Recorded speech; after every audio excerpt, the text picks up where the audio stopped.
The restaurant gleamed like a jewel in the heart of the city, chandeliers dripping with light, marble floors polished enough to see your reflection, and the soft sound of violins whispering through the air. It was the kind of place where every meal came with an attitude and every guest came dressed in money.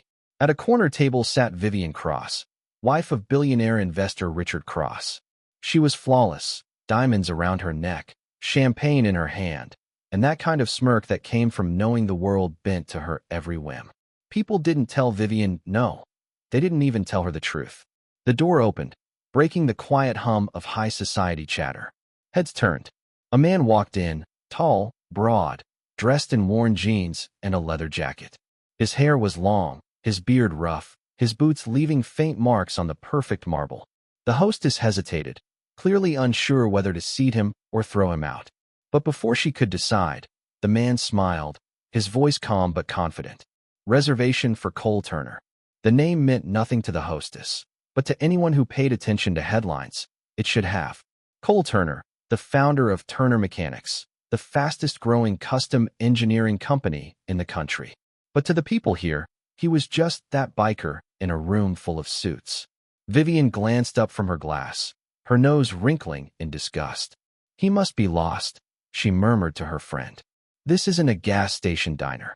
They both laughed, that shallow, rehearsed kind of laughter that only rich people could master. Cole took his seat quietly, a few tables away. He didn't seem to notice the stares, or maybe he did, and just didn't care. He ordered a steak, thanked the waiter, and leaned back in his chair with the kind of ease that came from someone who'd earned everything on his own. Vivienne, however, couldn't look away. She watched him like he was dirt on a diamond. When he caught her eye, he gave a polite nod. That tiny gesture, that acknowledgement, infuriated her. Moments later, as a waiter passed with a tray of red wine, Vivienne's lips curved into a cruel smile. "Oops," she said sweetly, standing up with her glass. "Let's make sure our new guest feels welcome." Her friend whispered, "Vivienne, don't." But it was too late. She walked right up to Cole's table, towering over him with her champagne glass in hand. "You know," she said loudly, "this place has a dress code." Cole looked up, calm, his eyes steady. "Guess I missed the memo." She smirked. "Oh, don't worry." Then, in one deliberate motion, she tipped her glass, red wine spilling down his jacket, dripping onto his shirt, splashing across the floor. Gasps echoed through the restaurant. Silverware froze midair. Vivienne tilted her head. "Now you fit the decor," she said coldly. For a moment, no one moved. Then Cole slowly stood up, towering over her. His voice was low, even, the kind of calm that comes before a storm. "You know," he said, "most people who throw wine at me usually regret it before it dries." Her smirk faltered, but she didn't back down. "Is that a threat?" He smiled faintly. "No, it's a promise." Then, with quiet dignity, he reached for his napkin, wiped his jacket, placed $100 bill on the table, and said, "Thanks for dinner." As he walked out, the crowd parted for him, not out of respect, but out of something stronger. Fear. What Vivienne didn't know, what no one in that restaurant knew, was that the man she just humiliated wasn't just any biker. He was the very man her husband had been trying to close a deal with for months, a partnership that could have saved his crumbling investment firm. By the next morning, the video had spread like wildfire. Someone in that high-end restaurant had caught every second on their phone. The smirk, the pour, the red wine splashing across Cole's leather jacket, and the stunned silence that followed. It hit social media before sunrise. Billionaire's wife humiliates biker. Watch his reaction. But the comments weren't what Vivienne expected. There was no applause, no admiration, only outrage. People weren't mocking Cole. They were furious at her. Imagine being that cruel in public. She poured wine on him because of his jacket? This is what entitlement looks like. He handled it like a gentleman. She handled it like a monster. By noon, her name was trending worldwide, for all the wrong reasons. Her husband, Richard Cross, was in his office when the story hit the financial news. Reporters were camping outside their mansion gates. His company's phones wouldn't stop ringing. He finally called her, his voice cutting through the chaos. "Vivienne," he hissed, "what did you do?" She tried to laugh it off. "It was just a stupid joke, Richard." Some nobody walked into La Pierre looking like. "Stop talking," he snapped. "Do you even know who that man was?" Her confidence wavered. A biker, obviously. That biker, he cut in sharply, is Cole Turner. Turner Engineering. He's the man I've been negotiating with for months. The same man who was about to sign a deal to merge his company with ours. A deal worth nearly $8 billion. The color drained from her face. You're joking. Do I sound like I'm joking? His voice cracked with rage. You didn't just embarrass yourself, Vivienne. You humiliated me, my company, my entire board. And now he's gone dark. Won't return a single call. Then I'll apologize, she said quickly. I'll call him. You think a woman who dumped wine on him in front of 50 witnesses can fix this with an apology? She said nothing. By evening, Cole finally broke his silence. But it wasn't on television or through a lawyer. It was a single, calm post that broke the internet. Never mistake silence for weakness. Some of us just build our revenge quietly. Cole Turner. It was shared over 10 million times in 24 hours. Cole Turner's company stock rose. Investors began pulling money from Cross Industries overnight. Journalists dug into old stories about Vivienne, the charity scandals, the rude remarks, the employees she'd allegedly bullied. By the end of the week, she was toxic. Her friends stopped answering her calls. The board of Cross Industries issued a statement distancing themselves from her behavior. Even Richard didn't come home that night. And when he finally did, his words were colder than the marble floor she used to walk on like a queen. You always thought money made us untouchable, he said quietly, standing in the doorway. Turns out, class can't be bought. And decency never goes out of style. She tried to reach for him, but he stepped back. You burned everything I built, he said. And for what? To feel bigger for 5 seconds. Then he turned away, leaving her standing alone, surrounded by silence and her reflection in the shattered glass of everything she'd once believed made her powerful. Vivienne woke up the next morning to a world that no longer worshipped her name. It spat it out. The tabloids had renamed her the Wine Queen, but the headlines weren't amused. The story wasn't about glamour or drama anymore. It was about arrogance and karma. Every news channel replayed the same clip. Vivienne smirking, tilting her glass, red wine spilling onto Cole Turner's jacket, followed by his calm, cutting line that would soon become the quote of the year. Most people who throw wine on me regret it before it dries. But now, the regret had arrived, and it came with interest. By noon, Cole Turner made his next move. No press conference, no angry rant, just one cold, strategic blow. His company, Turner Engineering, issued a statement.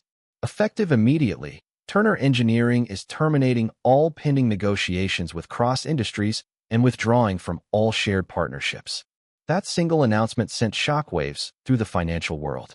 Cross Industries' stock plummeted 35% in a single day. Their board panicked. Investors pulled out. Media outlets called it the fastest corporate fallout of the year. And the man responsible? He didn't need to raise his voice.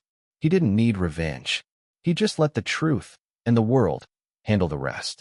Vivienne's phone wouldn't stop ringing. The luxury brands she modeled for dropped her overnight. Charity boards revoked her memberships. Her name was scrubbed from every guest list in the city. By evening, reporters had gathered outside her mansion gates, shouting questions through the iron bars. Mrs. Cross, do you have a response to Mr. Turner cutting ties? Did you know who he was before you insulted him? She slammed the door, her hands trembling. When Richard returned home, he didn't say a word. He walked past her, the weight of silence louder than any argument. Finally, she broke down.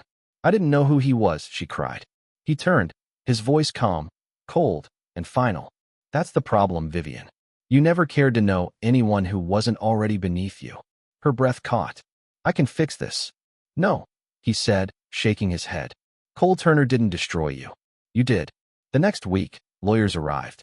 Divorce papers. The mansion she flaunted, the accounts she boasted about, all locked. Her cards were declined at the same restaurant where she once poured that wine. And while her empire burned, Cole Turner didn't say another word. He was seen donating to women's shelters and investing in mentorship programs for single mothers, people Vivienne's foundation had once ignored. One reporter asked him why he didn't respond to her apology statement.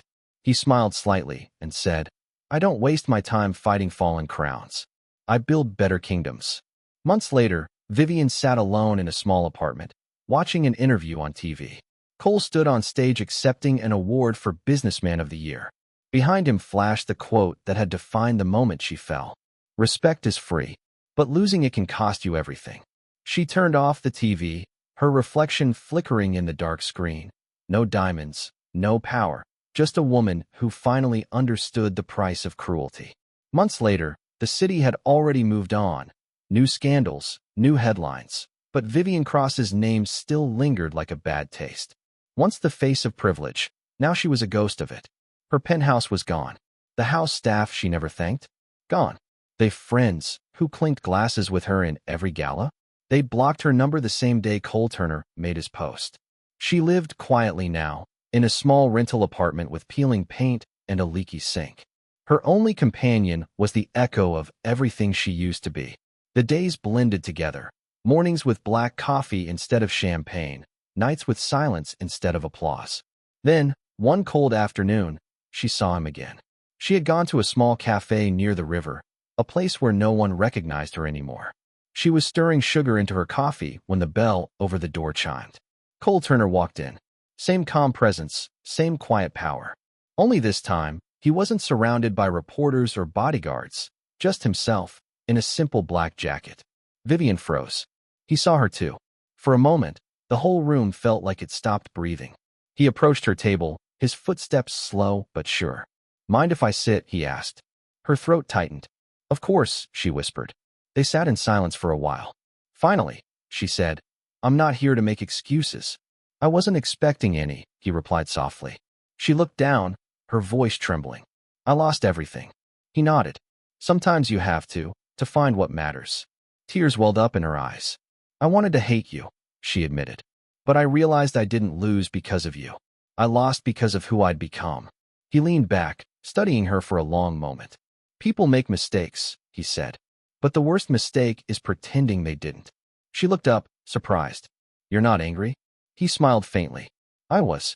But then I realized I didn't need revenge. I needed peace. And I've got it." Vivienne swallowed hard.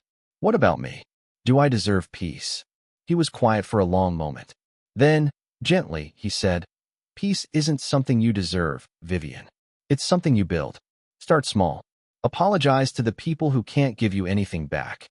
That's how you fix what's broken." She nodded, wiping her tears. "Maybe I will."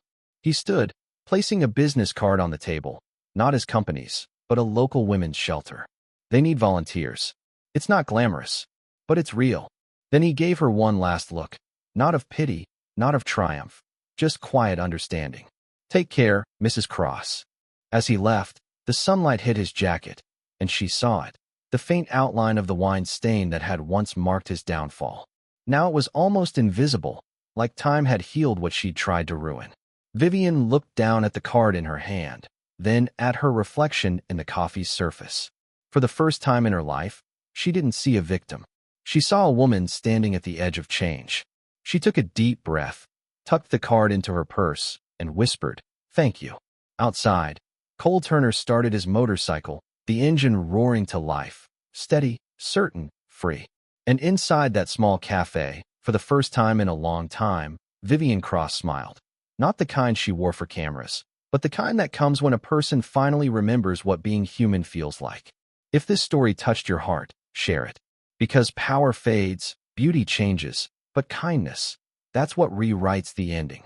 Sometimes the fall isn't your punishment, it's your second chance.